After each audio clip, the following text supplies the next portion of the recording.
बिस्मिल्लाहिर्रहमानिर्रहीम। अस्सलाम वालेकुम नाज़रीन, आप यूट्यूब चैनल देख रहे हैं। मैं इमरान खान हूँ। जनरल कमर जावेद बाजवा साहब, ये मैं आपसे बात कर रहा हूँ बिल्कुल सीधी सीधी। पाकिस्तान के आर्मी चीफ से मैं मुखातिब और उनसे मैं बात कर रहा हूँ। बराह रास्त तो मेरी कभी ऐसे बात हुई नहीं, ना कभी वन ऑन मुलाकात हुई है और ना मेरे ख्याल में होने जा रही है। तो मेरे पास यही एक प्लेटफॉर्म है जिससे मैं उनको बता सकता हूँ कि हो क्या रहा है और क्यों हो रहा है और कौन कर रहा है। एक तो मैं हक़ाइक़ आपके सामने रख दूँ कि मेरा ये मानना है कि पाकिस्तान में रजीम चेंज ऑपरेशन हुआ है।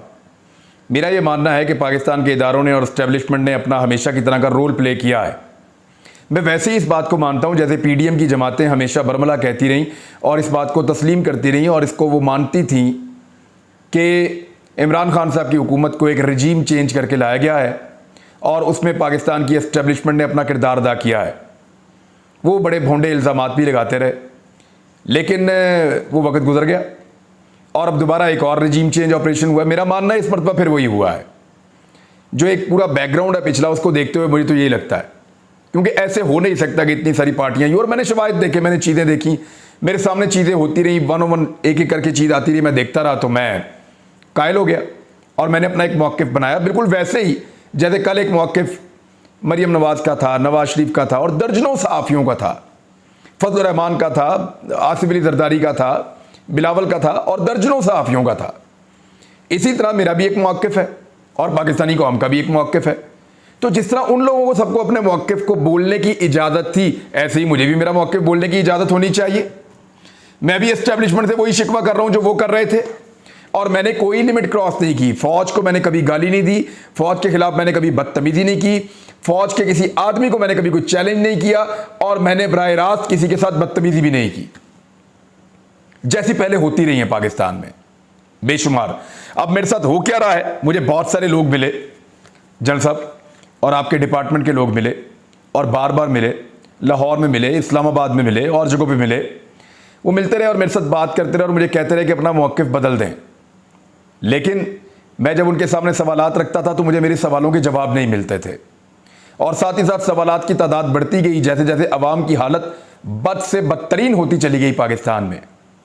महंगाई, गुर्बत, लोगों के हालात, बैड गवर्नेंस, इन सारी चीज़ों को देखते हुए और जिन लोगों को कल तक चोर और डाकू कहा जाता था और समझाया जाता था, बताया जाता था, उन सारे लोगों को इक़्तिदार में आता हुआ देखते हुए मेरे सवालात बढ़ते गए और मेरे सवालात के जवाब जनरल साहब आपके लोग नहीं दे पाए। जब मैं उनसे ये सवाल करता था, वो मुझे कायल करने की कोशिश करते थे, तो मैं हमेशा उनसे यही कहता था कि मैं आप लोगों से नहीं लड़ रहा, आपको मैं कुछ नहीं कह रहा, मैं तो सिर्फ सवाल उठा रहा हूं और मेरा एक मौक़िफ़ है और वो रखना मेरी मर्जी है। क्या ये मेरा डेमोक्रेटिक राइट नहीं है कि मैं सवाल उठाऊं या इख्तिलाफ राय कर सकूं? तो मैं वही कर रहा था। लेकिन उसके बाद मेरे साथ होना क्या शुरू हुआ, मुझे धमकाया गया, मुझे थ्रेट किया गया, सख्त ज़ुबान का इस्तेमाल किया गया, सख्त अल्फाज का चुनाव किया गया। मुझे ये तक बताया गया और बड़े सीनियर ऑफिसर की तरफ से बताया गया कि देखें वो भी तो सहाफ़ी है ना, उनको गोलियां लग गई थी, वो भी सहाफ़ी है, उसको भी गोली लगी थी, तो वो भी हम पे डल गया था। यानी मुझे बिलवास्ता तौर पे ये बताया गया कि ये तुम्हारे साथ हो सकता है। मैं बच्चा नहीं हूँ, मुझे पता चलता है मुझे धमका रहे हैं। उसके बावजूद मैंने अपना मौक़िफ़ जो है उसके ऊपर मैं डटा रहा। मैंने कहा जी मुझे ये ठीक लगता है, मैं इसको कर रहा हूँ, मुझे आप कायल कर लें तो मैं आपकी बात मान लूँगा। मैंने कभी मुज़ाकरात से इनकार नहीं किया। मुझे जिसने बुलाया मैं गया, चाहे लाहौर में बुलाया हो, चाहे इस्लामाबाद में बुलाया हो, चाहे बार बार बुलाया हो, मैं हमेशा गया और मैंने जाके मुलाकात की। मेरे इदारे हैं, मैं क्यों भागूं? मैं तो सिर्फ सवाल पूछता था कि जनाब इसका जवाब है। जब जवाब नहीं है तो फिर मैं क्या करूं? अब मैं जवाब तो बना के ला नहीं सकता। फिर कौम की हालत आप देखें क्या होगी है पाकिस्तान में, लोगों का बेड़ा गर्क हो गया है। अब इन सारी चीज़ों को देखते हुए मुझे दुख होता है और मैं आवाज़ उठाता हूं। ये मेरा हक है, बिल्कुल वैसे ही जैसे पहले भी सहाफ़ी उठाते रहे पाकिस्तान में। 6 जून 2022 को पहला वाक़या होता है मेरे साथ। उससे पहले हमारे खिलाफ कार्रवाइयाँ की गई, मुकदमे भी दर्ज किए गए, लेकिन नॉर्मल चीज़ है। 6 जून 2022 को एक ऐसा वाक़या होता है जो मुझे बहुत तल्ख़ कर देता है और बड़ी तकलीफ़ देता है। मैं रात गए अपने घर में बैठ के पढ़ रहा था और गोलियां चलने की आवाज़ आती है। एक गोली चलती है और फिर एक आदमी चीखता है, फिर गोली चलती है, फिर आदमी चीखता है। पुलिस वाले एक आदमी को उठाकर लाए और उसको लाकर मेरे घर की दीवार की बैक साइड पे उन्होंने फेंका और फिर उसको गोलियां मारना शुरू की एक एक करके। वो आदमी चिल्लाता रहा, उसकी चीखों की आवाज़ें मेरे घर के अंदर आती रही और वो आदमी इन्होंने मार दिया। अब कोई डकैत होगा, मुजरिम होगा, उसको उन्होंने मुकाबले में उड़ाना होगा, लेकिन मेरे घर की दीवार के पिछली वाली साइड के ऊपर लाकर खेत में इन्होंने, वहां एक प्लॉट सा बना हुआ, उसके अंदर लाकर इन्होंने उस बंदे को मारा और वहां पे चीखों की आवाजें आती रहीं। फिर 5-6 मिनट हवाई फायरिंग करते रहे। मैं फटाफट निकल के बाहर गया, देखा पुलिस की गाड़ियां। मैं पहले समझा पता नहीं किसने हमला कर दिया मेरे घर के ऊपर। वहां जाकर देखा पुलिस की गाड़ियां।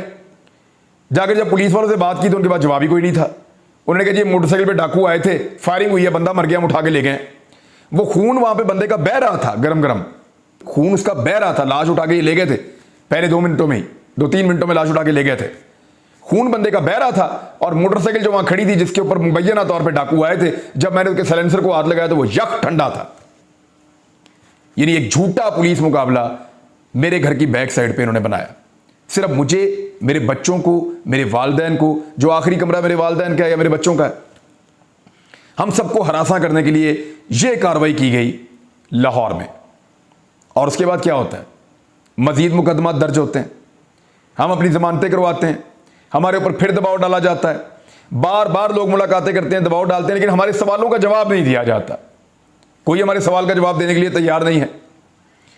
और फिर एक दिन मुझे पता चलता है कि मुझे फैंटी लगानी है कुछ लोगों ने सादा कपड़ों में, जैसे लगाई है अयाज अमीर को। इसी तरह मुझे कुछ लोग मारना चाहते हैं, मेरी गाड़ी को रोक के मुझे उतार के मुझे मारना चाहते हैं। को बाजू या टांग तोड़ देंगे या दांत तोड़ देंगे, इस तरह का उनका इरादा है। तो मैं क्योंकि अपने साथ सिक्योरिटी रखता हूं, और सिक्योरिटी इसलिए नहीं रखता कि मुझे कोई शौक है या कोई मुझे दिखावे का शौक है। मुझे आईएसआई ने, आपके ऑफिसर्स ने, वो अभी भी आपके अंडर काम करते हैं, जनरल साहब आप उनसे पूछ लें, क्या उन्होंने मुझे कई मरतबा नहीं कहा, क्या उन्होंने थ्रेट लेटर जारी नहीं किया, क्या उन्होंने बार बार नहीं कहा कि आपको सिक्योरिटी की जरूरत है, आप रास्ते बदल बदल के जाएं, क्या उन्होंने नहीं कहा कि आप अपने असला लाइसेंस लें और अपने साथ सिक्योरिटी के गार्ड्स भी आप रखें, क्या वो मुझे इसमें फैसिलिटेट नहीं करते रहे? आपके इदारों के लोगों ने मुझे बताया कि फला फला तंजीम से तुम्हें खतरा है, और वो तकरीबन 15-20 प्रोग्राम है, वो मैंने अब अदालत के लिए भी निकाल कर रखे हैं ताकि अदालत को हम बताएं कि वो किस तरह के प्रोग्राम है जो हम कर रहे थे, किन हालात में, जिनकी वजह से ये खतरात मौजूद थे। और बाकायदा एजेंसीज की रिपोर्टें थी, और उन्होंने मुझे वर्बली भी कहा था कि आप सिक्योरिटी का बंदोबस्त करें। तब मैंने ये सिक्योरिटी के लिए कुछ हथियार लिए, कुछ सिक्योरिटी गार्ड अरेंज किए। कभी जिंदगी में हमने अपने वेपन को डिस्प्ले नहीं किया खतरा होने के बावजूद। हर हथियार को हमेशा गाड़ी के अंदर छुपा कर रखते थे ताकि लोग ये ना समझे कि हम दिखावा कर रहे हैं। और इसके बावजूद मुझे पता चलता है जी कि मेरे हथियार वापस लिए जा रहे हैं। और मुझे पता कैसे चलता है, वो जो लोग जिनको ये कहा जाता है कि इसके हथियार वापस लेने और इसके खिलाफ ये कार्रवाई करनी है, वो लोग मुझे खुद राब्ता करके बताते हैं कि जनाब हम आपके साथ ये करने वाले हैं। तो जनरल साहब, जब मैं उन्हें पूछता हूं कि जनाब आप मेरे साथ ये क्यों करने वाले हैं, तो कहते हैं जी हमें बहुत दबाव है। और दबाव है कहां से? सेक्टर कमांडर लाहौर जो हमारे ब्रिगेडियर राशिद साहब हैं, मैं उनसे मिला हूं, बड़े अच्छे तरीके से मिले थे मुझे वो। लेकिन मुझे पता चल जाता है कि दबाव कहां से आ रहा है। लाहौर के ऑफिस से दबाव आ रहा है आईएसआई के, और कहा जा रहा है कि जनाब इसके हथियार वापस ले लो। और उसके बाद बगैर किसी जवाब के, बगैर किसी लीगल जस्टिफिकेशन के मेरे सारे हथियार वापस ले लिए जाते हैं। मुझे निहत्था कर दिया जाता है ताकि इसको फैंटी लगाई जा सके। पुलिस आती है, मुझे लेटर दिखाती है, मेरे हथियार देती है, चली जाती है। अब मेरे सिक्योरिटी वालों के पास हथियार मौजूद नहीं है। मेरे पास एक गाड़ी है जो मैंने तकरीबन 6 महीने की इंक्वायरी भुगतने के बाद वो लाइसेंस लिया था, और मेरे पास नहीं है जनरल साहब, बहुत सारे लोगों के पास है। आपके बेशुमार ऑफिसर्स के पास भी है बुलेट प्रूफ गाड़ियां, बहुत सारे सहाफियों के पास भी है बुलेट प्रूफ गाड़ियां, और बहुत सारे बेशुमार पॉलिटिशियंस के पास भी है बुलेट प्रूफ गाड़ियां। और इवन आपने बहुत सारे ऐसे लोगों को भी दी हुई है जिनको गैर जरूरी है। तो मुझे बाकायदा कहा गया था कि आपकी सिक्योरिटी, आपकी जान को खतरा है। तो हमने एक कुछ सस्ती गाड़ी ढूंढी हुई थी, मैंने अप्लाई कर दिया उसके लिए, परमिट के लिए, लाइसेंस के लिए, कि मुझे लाइसेंस मिलेगा तो फिर मैं गाड़ी ले लूंगा। और तकरीबन 5-6 महीने हर तरह की एजेंसी की इंक्वायरियां भुगतने के बाद बिलाखिर मुझे ये लाइसेंस मिल गया, क्योंकि बहुत सारे और साथियों को भी मिला हुआ था। वो लाइसेंस भी मेरा, अचानक मुझे लेटर आता कि वो भी कैंसिल हो गया, अब आप ये गाड़ी भी नहीं चला सकते। मैं उस वक्त ट्रेवल कर रहा था लाहौर से इस्लामाबाद की जानिब, और फिर लगातार मेरे ऊपर एफआईआर का सिलसिला शुरू हो जाता है। 1, 2, 3, 4, 5, 6, 7, 8, 17 एफआईआर जो हैं वो 24 घंटे के अंदर अंदर जनरल साहब मेरे खिलाफ कटवा दी गई पूरे के पूरे पंजाब के अंदर। और ये ज्यादातर एफआईआर का कंटेंट एक ही है, एक ही तरह के लफ्ज लिखे हुए हैं। सुप्रीम कोर्ट का यह ऑर्डर है कि एक बकुए की ज्यादा एफआईआर नहीं हो सकती, एक ही तरह का कंटेंट है, हर शहर के अंदर मेरे ऊपर एफआईआर कटवाई जा रही हैं और मुझे ये पता चलता है पुलिस से कि हमारे ऊपर बहुत दबाव है, हमें एफआईआर देना पड़ेगी, और अगेन वही ऑफिस। तो जल साहब मैं तो आपको मिला भी हूं सहाफियों के साथ आकर, मैंने तो आप में ऐसी कोई चीज नहीं देखी, हम तो सिर्फ सवाल उठा रहे हैं। तो क्या ये हमारा हक नहीं है? उस दौर में भी सहाफी सवाल उठा रहे थे, वो उनका हक था, आज हम उठा रहे हैं, हमारा हक है। लेकिन 17 एफआईआर मेरे ऊपर ये दे दी, 3 पहले 20 एफआईआर मेरे ऊपर हो गई। चले ये भी ठीक है। इसके बाद मुझे एफबीआर के नोटिस आते हैं, मैं उनके दफ्तर में जाता हूं, जाकर उनके सामने बैठता हूं, बैठ के कहता हूं जनाब बताएं क्यों नोटिस आए। वो मुझे कहते हैं जनाब आपको भी पता है कि आपको नोटिस क्यों आए, तो आप जाएं, जाके वहां पे जो दफ्तर जहां पे आपका मामला है ना, वहां पे अपना मामला हल करें, अपना मौक़िफ़ आप ठीक करें, अदरवाइज फिर आपको ये भुगतने पड़ेंगे। वो मेरे साथ सेल्फियां बनाते हैं, तस्वीरें बनाते हैं कि आपका मौक़िफ़ ठीक है, लेकिन आप ये जानते हैं ना खान साहब आपको ये क्यों आए हैं ये नोटिस एफबीआर के। हालांकि मैं जो पैसा मेरे पास आता है, जो पाकिस्तान में मुझे तनख्वाह मिलती है किसी भी चैनल से, वो सारी की सारी टैक्स कट के मिलती है ऑलरेडी। अगर 15 लाख टैक्स कटना है तो वो कट जाएगा, 10 लाख कटना है तो वो कट जाएगा, जितना कटना है वो चैनल से कट के मुझे तनख्वाह मिलती है। जो बाहर से यूट्यूब के पैसे आते हैं वो तो सारी बैरूनी इनकम है, और उसके ऊपर जो टैक्स कटता है वो बैंक के अंदर मैं कटवा देता हूं, एडवांस टैक्स कटवा देता हूं मैं। अब वहां पे मुझे कहा गया नहीं जी नहीं, ये सारे पैसे हमने बंद कर देने आपके ले लेने, और मुझे नोटिस भेजना शुरू कर दिया एफबीआर ने। मेरे साथ बात करते हैं तो शर्मिंदा होते हैं, मुझे कहते हैं जी हमारा कसूर नहीं है, आप भी जानते हैं क्या हो रहा है, और नोटिस भी मुझे भेजते हैं ताकि मैं बार बार उनके दफ्तरों के चक्कर लगाऊं।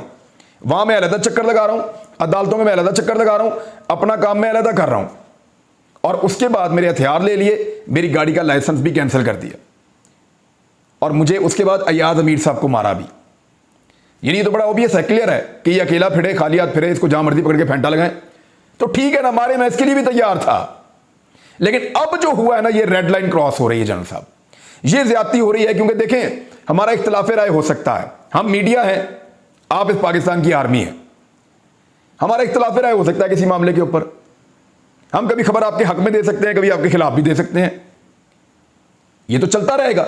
लेकिन फैमिलीज को बीच में नहीं लाना चाहिए, बच्चों को बीच में नहीं लाना चाहिए, खवातीन को बीच में नहीं लाना चाहिए। जनरल साहब मैं फिर आपको अर्ज कर रहा हूं जनरल साहब इंतहाई एहतराम के साथ कि हमारा इख्तिलाफ राय हो सकता है, आप मुझे कायल कर सकते हैं, मैं आपको कायल कर सकता हूं, लेकिन बच्चों को और खवातीन को बीच में नहीं लाना चाहिए, उन्हें हरासा नहीं करना चाहिए। मेरे साथ ये हो रहा है। दूसरी बात, जो मेरे वालिद साहब हैं वो सन 2020 में रिटायर हुए थे 60 साल के होके। रिटायरमेंट के बाद, और मैं आपको अपनी इनकम का भी बता देता हूं, आज मजबूर होकर बता रहा हूं, वरना कभी नहीं बताना चाहता था। मैंने सिर्फ इस साल के अंदर अभी तक, जब मैं आपके सामने बैठा हूं 6 महीने में, मैंने को 10-12 करोड़ रुपए मैंने अभी कमाया है। हालांकि मेरे चैनल में मुझे नौकरी भी नहीं है, लगभग 12 करोड़ के करीब मैंने अभी कमाया है, और ये सोशल मीडिया से इनकम आ रही है। मुझे तो पता भी नहीं था ये क्या चीज होती है। यहां से अल्लाह ताला ने मेरा रिज़्क़ का दरवाजा खोल दिया, हमने उसका एक हिस्सा रख दिया कि ये हम लोगों को दे देंगे, वो हम दे देते हैं। दूसरा हमने रख दिया कि हम इससे कुछ कारोबार कर देंगे, कोई काम कर देंगे पाकिस्तान में। हम तो ये सोच रहे थे, और ये पैसा पाकिस्तान बाहर से आ रहा है और यहीं पे इस मुल्क के अंदर खर्च हो रहा है। मेरे वालिद साहब रिटायर हुए और उन्होंने कहा कि मैं कोई कारोबार करना चाहता हूं। 1-2 चीजें उन्होंने देखी, वो नहीं कर पाए, लेकिन फिर मैंने उनको एक आइडिया दिया कि वो जो झील है, बहुत बड़ा एक डैम है पंजाब में, उसका कॉन्ट्रैक्ट मिलता है, आप वो ले लें, उसका आप कॉन्ट्रैक्ट ले लें और उसके अंदर मछली डाल दिया करें। बच्चा जब वो साल बाद बड़ी हो तो वो निकाल के बेच दिया करें मार्केट में, तो एक अच्छा बिजनेस हो जाएगा, ज्यादा आपको काम भी नहीं करना पड़ेगा, कुछ मुलाजिम वहां पे रख लें। उनको आइडिया पसंद आया और उन्होंने जाके वहां पे बोली के अंदर हिस्सा लिया। जितने वहां पे लोग मौजूद थे, सैकड़ों की तादाद में, सारे गवाह हैं। 1.5 करोड़ से बोली शुरू हुई और 4.5 करोड़ तक गई। 1.5 करोड़ से 4.5 करोड़ तक बोली गई और 2 पार्टियां बच गई बाकी। तो मेरे वालिद साहब ने उस पार्टी के साथ मिलकर आधे आधे पैसे डालकर 50-50% पे ये डैम ले लिया। यानी 2.25 करोड़ रुपया मेरे वालिद साहब ने दिया, 2.25 करोड़ रुपया मियां वाली की जो पार्टी है उन्होंने दिया, और दोनों ने मिलकर इस डैम को ले लिया। क्योंकि इससे ऊपर अगर जाते 5-6 करोड़ पे जाते तो मुनाफा ही खत्म हो जाता। ज्यादा से ज्यादा 5.5-6 करोड़ की मछली उसमें से 3 साल में निकल सकती है, इससे ज्यादा निकल ही नहीं सकती। तो वो वहां पे 4.5 करोड़ में इन दोनों ने मिलकर वो ठेका लिया। आज मेरे घर के अंदर एक टीसीएस आता है एंटी करप्शन के दफ्तर से, और एंटी करप्शन में मेरे बहुत सारे दोस्त हैं।